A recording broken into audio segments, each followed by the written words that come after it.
2026 வந்து அது எல்லா வருஷமும் நான் யோசிக்கிற ஒரு விஷயம் தான் நினைக்கிறேன். 26 வந்து நான் ஒரு சோலோ ட்ரிப் ஒன்று போகணும் அப்படின்ற மாதிரி யோசிச்சுட்டு இருக்கேன். ஸோ அது நடக்குமோன்னு தெரியல இந்த வருஷமாவது. ஸோ அது எல்லா வருஷமும் யோசிக்கிறது தான், தனியா எங்கேயாவது ஜாலியா அப்படியே போயிட்டு வரணும் அப்படின்ற மாதிரி யோசிப்பேன். ஸோ இந்த வருஷம் நடக்கும்னு நினைக்கிறேன். So will see.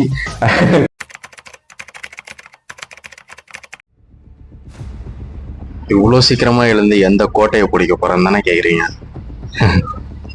சொல்றான், ஒரு டீ குடிச்சிட்டு சொல்றான்.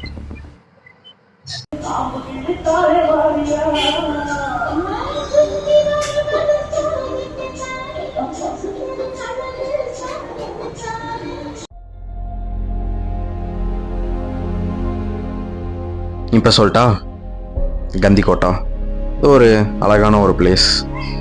ஃப்ரைடே நைட்டு வரைக்கும் அம்மா கிட்ட திட்டு வாங்கிட்டு சாட்டர்டே காலைல எழுந்திரிச்சு கந்திக்கோட்டா போகிறோம், அவ்வளோதான் பிளான் அப்படின்ற மாதிரி கிளம்புனா தான் இந்த ஒரு ரைடு. ஆனால் சில நேரத்தில் ஃபுல் பிளானோட போகிறதுக்கு எந்த ஒரு பிளானுமே போடாமல் போனோன்னா சூப்பராக தானே இருக்கும். எங்கே போகிறோன்றது தெரிலனா எங்கே வேணால் போகலாம்ல. அந்த மாதிரி நினச்ச இடத்துல நிற்கலாம், நினச்ச இடத்துல சாப்பிட்லாம், நினச்ச இடத்துல டான்ஸ் ஆடலாம், நினச்ச இடத்துல பாட்டும் பாடலாம். நானும் பாடினேன்.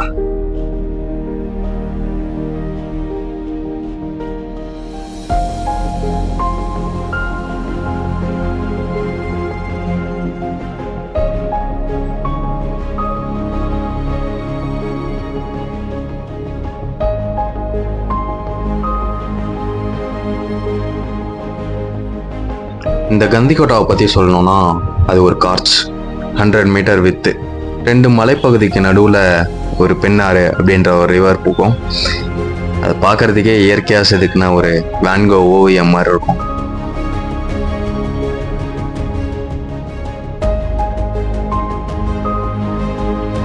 அங்கே ஒரு கோட்டை இருக்கு. அந்த கோட்டையை கட்டினது காக்கத்திய ராஜா 13வது செஞ்சுரியில் கட்டினாரு. இந்த ஹிஸ்ட்ரியெல்லாம் பற்றி சொல்ல ஆரம்பித்தோம் அப்படின்னா சிறகடிக்க ஆசை சீரியலே தோத்துரும், அவ்வளோ பெருசு. என்ன போயிட்டு விக்கிபீடியாவில் படிங்க, அப்படி இல்லைன்னா எம்ஜிஆர் நான் வீடியோவை பார்த்து தெரிஞ்சுக்கோங்க. ஓகே. ஆனால் எனக்கு எப்படி இருந்ததுன்னா அந்த கோட்டையே முற்றுகையிட போன மாதிரி இருந்தது ஒரு குதிரையில்.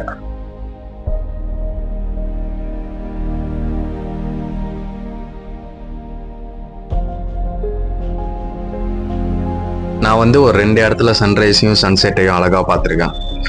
ஒன்று கன்னியாகுமரி, இன்னொன்று சென்னையில் இருக்க எண்ணூர், இன்னொன்று இங்கே. என்னடா இது பேப்பரில் வரைஞ்சதெல்லாம் இப்போ நேரில் பார்க்குறேன் அப்படின்ற மாதிரி ஒரு 2 மலைக்கும் நடுவில் ஒரு சூரியன் மறையிறத பார்க்குறதே ஒரு மாதிரி செம்ம ஃபேண்டசியான வேர்ல்டில் இருக்க மாதிரி இருந்தது. I am literally crying ma'am.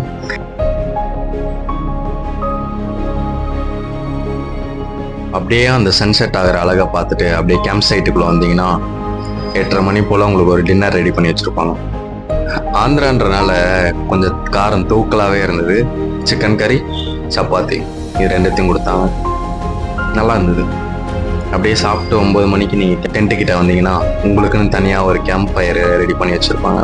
அந்த கேம்ப் ஃபயர் செட்டப்பை என்ஜாய் பண்ணிக்கிட்டே மேலே பார்த்தீங்கன்னா நட்சத்திரம் இருக்கும். ரொம்ப வருஷம் கழிச்சு அவ்வளோ நட்சத்திரத்தை ஒரே இடத்துல பார்க்குறேன். அப்படியே ஹெட்ஃபோனை தூக்கி காதில் மாட்டிட்டு இளையராஜாவோட ஒரு பாட்டை போட்டோன்னா அன்னைக்கு டே அப்படியே முடிஞ்சு.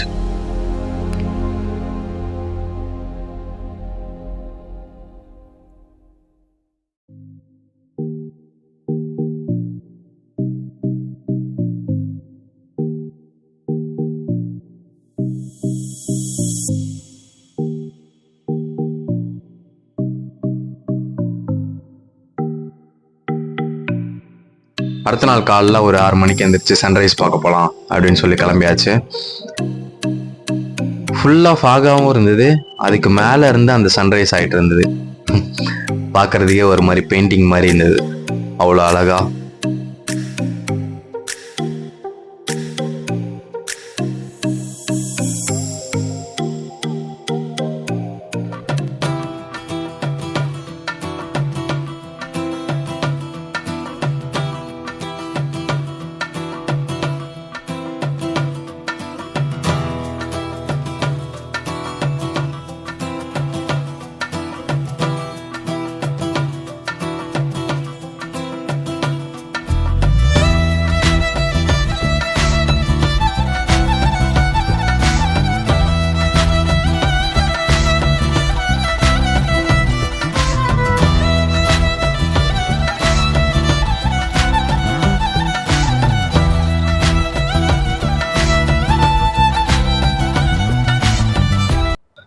அங்கே வந்திருந்த ஒரு ரைடர் சொன்னார், இங்கேருந்து பக்கத்தில் தான் பெல்லம் கேவ்ஸ், ஒரு 40 கிலோமீட்டர் தான், போய் செக் பண்ணி பாருங்க அப்படின்னு சொன்னார்.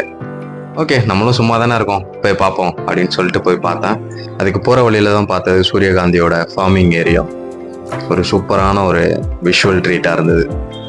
நீங்கள் பெர்மிஷன் கேட்காம உள்ளே போனீங்கன்னா அந்த சூரியனை பார்த்து சுருங்குற அந்த சூரியகாந்தி பூ மாதிரி உங்களோட தலையன் திருவிடுவாங்க.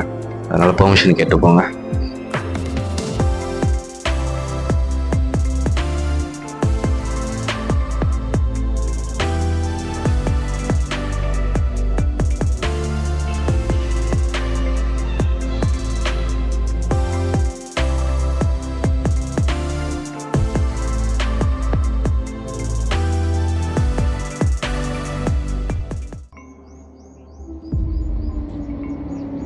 இந்த பெல்லம் கேவ்ஸ் வந்து ஒரு 5 கிலோமீட்டருக்கு ஒரு குகை.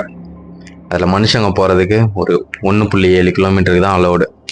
அங்கே கடைசிக்கு போனீங்கன்னா ஒரு குன்று இருக்கும், அதை பார்த்துட்டு நீங்கள் திருப்பி வரலாம்.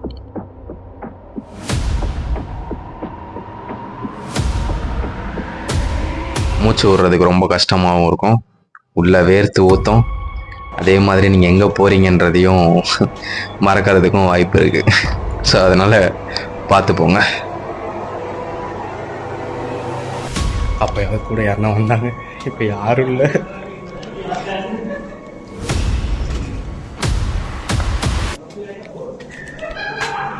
அங்கங்கே ஹேர் பியூரிஃபையர் வச்சுருப்பாங்க ஒரு 2 இடத்துல.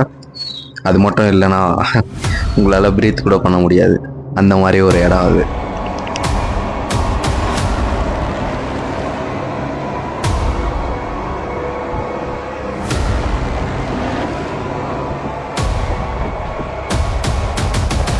ஆனால் உள்ள அவ்வளோ அழகாக இருக்கும்.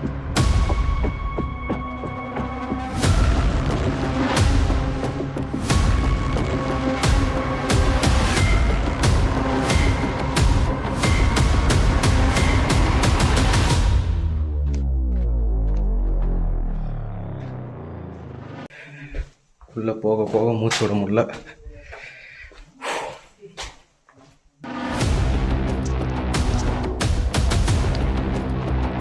ஒரு மாதிரி செம்ம அட்வென்ச்சராகவும் இருந்தது, ஒரு சைடு பயமாகவும் இருந்தது.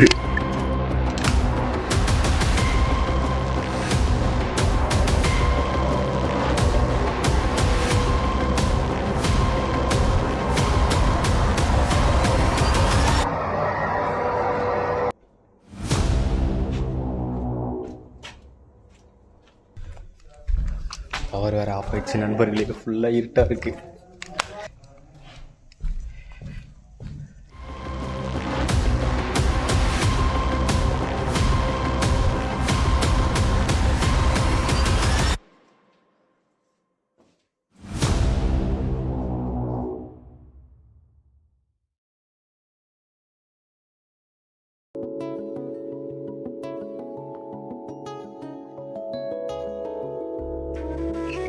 அவ்வளோதான், இதோட இந்த ட்ரிப்பு முடிஞ்சிருச்சு.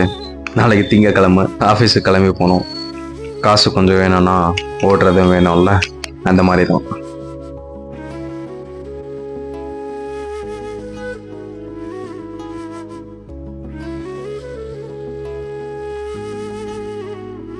எப்போவுமே எல்லா புக்லேயுமே போட்டிருப்பேன், இந்த உலகம் ரொம்ப பெருசு அப்படின்னு சொல்லி நேச்சர் நம்மக்கிட்ட சொல்லிகிட்டே இருக்கும். ஆனால் இந்த மனுஷங்க உலகம் ரொம்ப சின்னதுன்னு சொல்லிக்கிட்டே இருப்பாங்க. இல்லை எது உண்மைன்னு எனக்கு தெரியாது.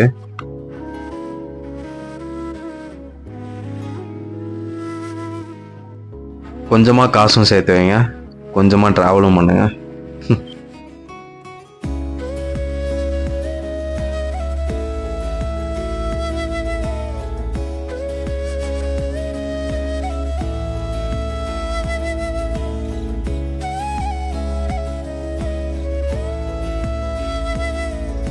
உங்களை அடுத்த வீடியோவில் பார்க்குறேன் கூடிய சீக்கிரம்.